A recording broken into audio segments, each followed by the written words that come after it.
السلام عليكم البنات، مرحبا بكم في قناتي هبات حياة. اليوم جيت نقدم لكم كيك بعجينه سحريه كيجي رائع وبدون زبده وكيقطع كميه اللي كتكون كبيره. ندوزو المقادير وطريقه التحضير. هنايا عندي ملعقه ديال السكر، عندي ملعقه ديال الخميره ديال الخبز، عندي الملح، عندي كاس ونص ديال الماء، عندي كاس ونصف ديال الزيت، عندي 2 بيضات، وعندي الدقيق على حسب الخليط. هنايا ضفت السكر مع الماء وضفت البيض والزيت، غادي نزيد نضيف الملح والخميره ونخلط المقادير ديالي. غادي نبدا نضيف الدقيق بالتدريج. بالنسبه للدقيق انا هنايا عندي درت 7 الكؤوس.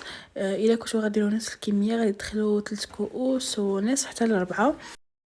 وبالنسبه لنصف الكميه تقدروا ديروا بيضه مع كاس الا ربع ديال الماء وكاس الا ربع ديال الزيت وملعقه صغيره ديال سنيده والملح وملعقه صغيره ديال الخميره ديال الخبز.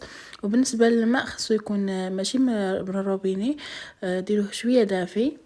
والعجين ما كيتعجنش، غير كنجمعوها بالاطراف ديال الاصابع ديالنا. وبالنسبه للعجين ما كنخليهش يرتاح ولا كنخدم به مباشره. هنايا عندي شويه ديال الدقيق وغادي نقسم العجينه ديالي على قسمين، وغادي انا غادي نخدمهم في المول اللي كيكونوا فرديين. تقدروا ديروا مول عائلي. هنا كنحط لي مول ديالي على العجين وكنقطع على شكل مربعات. غادي نهز كل مربع غادي نديروه في المول الفردي، وكنحاول نحيلو الزوائد ديالو، وكنحاول نعطيه الشكل ديال القالب، وكنحاول انني نطلع شويه على المول باش لاباط ما تهودناش. كلشي موضح في الفيديو. انا غادي نكمل الكميه ديالي كامله نفس الشكل.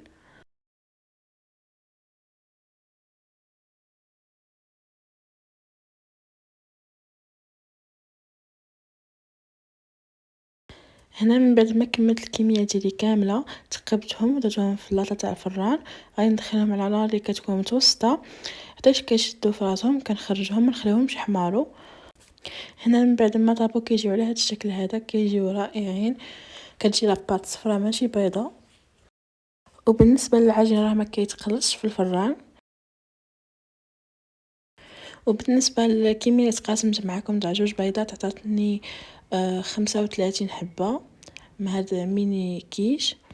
وهنايا كنوصلوا لنهايه الفيديو. الا عجبكم الفيديو ما تنساونيش باللايك ديالكم والتعاليق، والى اللقاء الى فيديو اخر ان شاء الله.